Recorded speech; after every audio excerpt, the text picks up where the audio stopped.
Welcome to the Operational Track panel. We're discussing elements in creating the roadmap to hospitality recovery. And we trust everyone is staying positive and testing negative. We have fellow South African, Ms Samantha Annandale. She is the Regional Director of Operations for ONOMO Hotels, where they are making business class affordable. Our first subject today is around reevaluating the business model post-pandemic. We've got a lot of speak right now about vaccines coming out. And so there is a bit of a light at the end of the tunnel. But, the industry has significantly been impacted and has brought about a significant shift, not only in the way we operate, but also our guest priorities. As creative and resilient as we are as a group of people, this has forced us to change direction in a big way. In light of this, what does reevaluating the hotel business model mean to your group? Samantha, ONOMO Hotels has quite a significant footprint across Africa. What's happening in your space? So it's really been interesting because we've never had to work around so many different scenarios reoccurring on an almost daily, weekly basis. You're number crunching every couple of days on different scenarios. And so I think we've pretty much played out everything that could possibly happen, go wrong, could go right. And the point was to try and be as ready as quickly as possible so that when the opportunity opens itself to actually have hotels operating again, that we've mitigated all potential risks that we can possibly foresee and obviously have as little impact in the ratios. And it was mentioned earlier. So that has been a lot of planning over the last couple of months. So whilst the hotels may have been closed for the interim, certainly a lot of work has transpired in the background. As we see hotels opening, we've made sure that we try and do it as good as possible, knowing that there's no textbook solution for what we're going through. So we're playing it obviously as best we can. Certainly trying to ensure that we capture our market segmentation and our clientele possibly before our competitors have the opportunity to do so, to gain the trust and the loyalty as quickly as we can so that we ensure that there's a bit more sustainability going into the next 12 months at least. So we started first and foremost, and I probably alluding to it on the next topic, is with our Bureau Veritas certification. And we talk about personalization of services and how we've had to adapt how we provide the service within the hotel. It's had some opportunities and obviously some threats to it. However, I think it's been slightly more positive than we had anticipated. And we're seeing certainly that the personalization is not entirely not considered anymore. It certainly has been a part of what we're able to still offer in a different way. It's been very creative. It's been certainly very draining, but it's been rather exciting. And I think this is where we talk about crises creating new opportunities. I think the most exciting part is how it has affected, obviously, our local domestic market from a sustainability perspective. I'm so happy to see how it has positively affected our local industries in our countries because we've had to rely on them. We've relied on their support as hoteliers as well to see us through this difficult time. And I think it's forged some really great relationships in the interim as well. So hygiene is the new luxury. We've got a responsibility in this space with this change of model to manage the costs. So in any study that we've done in our past would find that hygiene and cleanliness are basically the top priority of any guests, along with anticipating their needs. Samantha, what exactly does entail in ONOMO Hotels? So with ONOMO Hotels, having 21 hotels across Africa, we've had to try and ensure that we offer the same experience and the same quality product throughout. So our CEO, Cedric Guillemot, has made obviously a decision to rather partner with an accredited certification for our hotels, which means that we know and the guest knows that they have an audited environment that they're going into. So it's not us marking our own homework and saying we give ourselves an A. It certainly has a full audit process. It started with a collaboration between ONOMO Hotels setting the platform with the recommendation of World Health Organization, and then having the Bureau Veritas international certification done for all our properties. So that was the first thing that we did. Certainly from a personal perspective, I think our hotels have never been cleaner, and I love it. We've sanitizing remotes, which I think has been overdue. the industry, certainly. And but one must remember that it does come with an extra cost. I think besides the cost per room increase that we've seen, certainly has been an increase in the labor involved in all of this detail. So whilst we don't have to necessarily have porters carrying your luggage, there's certainly other elements which require more time to be spent on the cleaning and sanitization, which we did not do previously. So we found that everybody's become cleaners all of a sudden. Everybody's more aware, whether you're a receptionist, a waiter. Cleaning is everybody's job now at the moment. So I do trust and I hope and I think that is going to be the new norm, certainly for the next couple of years. And it's a good norm to have. So certainly with our Bureau Veritas certification, it's been a good platform. We will maintain it as best possible. There's also onus of responsibility for us to educate our guests, we've learned. And so it's just doing things the right way, essentially.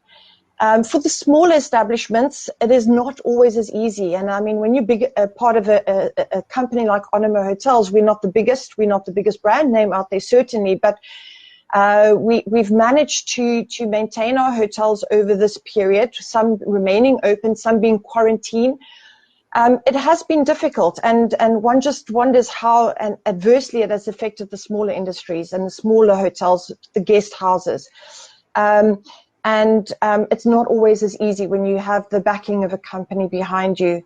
But certainly just doing the groundwork, making sure that you're doing as much as possible, ensuring the guest safety, and making sure that we just partner with credible partners. Essentially, at the end of the day, your return on investment, even on the slight increase in expense, is certainly there. And with the good PR and marketing that goes alongside with it, I think it is become the new industry standard. Isn't it amazing how resilient hoteliers are? We go from being hoteliers, being all warm and fuzzy, to almost running a hospital ward where we deal with medical waste, hazardous waste, contagious, obviously critical patients, essentially in quarantine. I think it says a lot about the industry and the people in it, for sure. And so even whilst we've had hotels that have been closed, we've managed to adapt, and same as you, we've turned some of our hotels into isolation facilities and quarantine facilities where we've been a service to the countries where we're in, to the local government, and it's been a collaboration, knowing that we're in it together. But funny enough, also on the upside, and we've seen this in some of our hotels where we had venues that weren't able to, for instance, now that we're slowly starting to get back to normal, cater for weddings, because we can't accommodate 300 people at a time. You know, our venues just don't allow for it. Whereas now, because of the numbers having to be less, of course, as dictated by the local government, we now find ourselves having to be able to cater for these type of functions because the numbers are limited.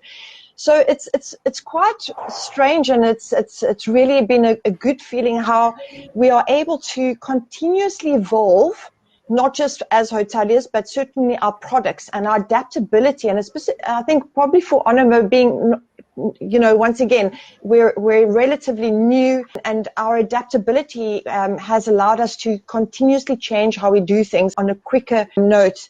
And that is how, obviously, it's going to continue. It's not the end. Certainly for the next couple of months, this is going to be going on. Okay.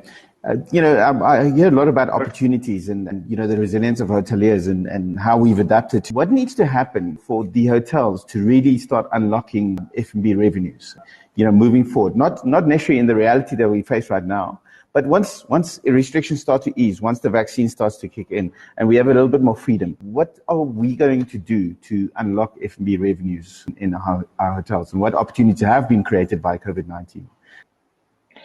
What we invested or had planned to invest in CapEx for this year, some of the projects we've managed to continue with, being very mindful of cash flow, of course, as any company had to be during this time. And so what we've done is we've put a little bit more importance on our food and beverage CapEx investments, and we've seen it through some of the new builds as well. We've opened our terrace in Casablanca City Centre. and we've completed that project. And Kigali in Rwanda, our terrace is opening in the next 2 weeks, so we've continued with that. And certainly in KwaZulu-Natal in Durban, we've opened 2 outlets from a food and beverage perspective. So it is very much catering towards the domestic market, but I think it also lends itself to the fact that people are wanting experiences. Whether we can talk about contactless, non-contactless, at the end of the day, it's the experience. And I think on the previous session, they alluded to the delivery of food and not having that experience.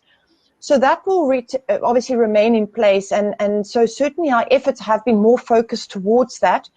And obviously understanding that we have to, from a shareholders and directors and owners perspective, where we know we have no top line revenue coming in, certainly on the occupancy and accommodation side, how are we, for our shareholders and investors, going to find alternative revenue sources?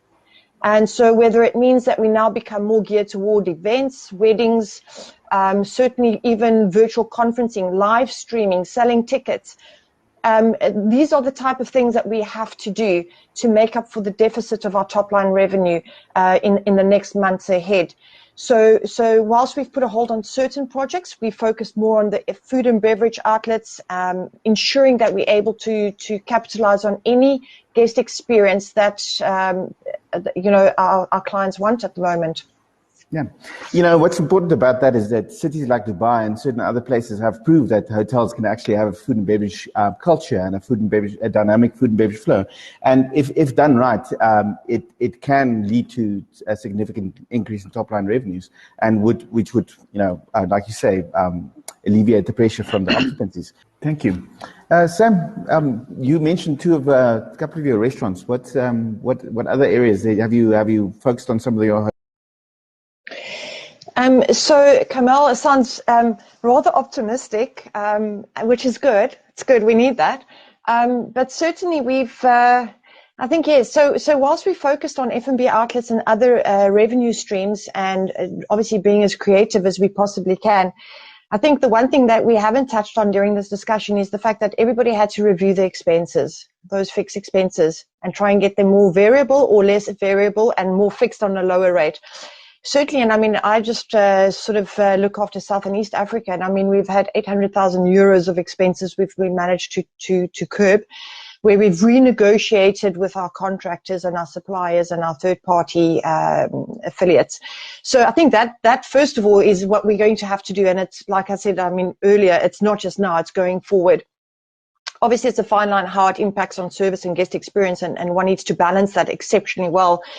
And the second thing is to make use of every opportunity to engage with the customer, to still keep it personal. Even when you're taking his temperature when he enters the lobby, if you don't have the technology, it's lovely to see what's going to come from your side with regards to technology that we can roll out in our hotels.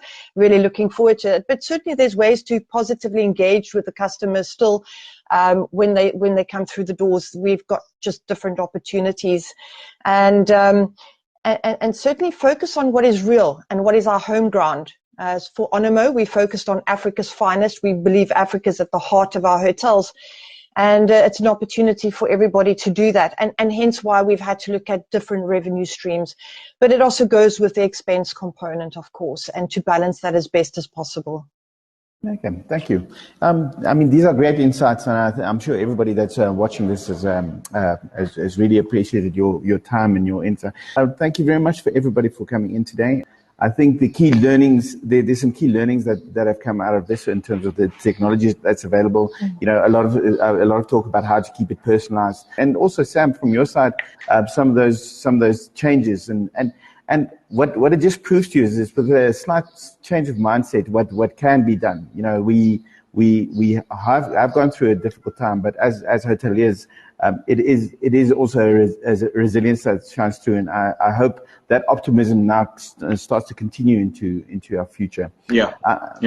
I'm sure anybody that's watching this can reach out to us on LinkedIn or through the websites. And thank you very much for your time today, and I hope everybody stays safe and keeps on testing negative and stays positive. Have a great day. Thank you so much. Thanks so much, everybody. Thanks, Sam and Nisam. Bye-bye.